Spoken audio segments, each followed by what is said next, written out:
Hi everyone, welcome to the final episode of the Peugeot 504 station wagon restoration. Twende kazi!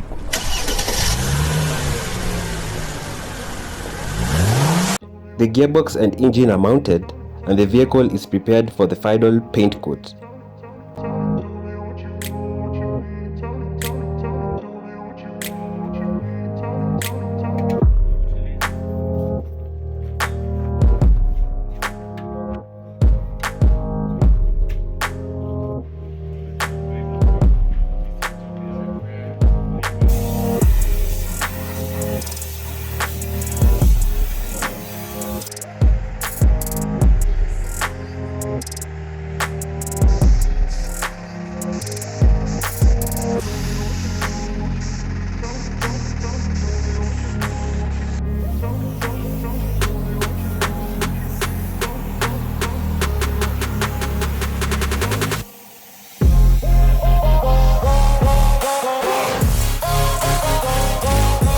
Once the paint has completely dried, buffing is done.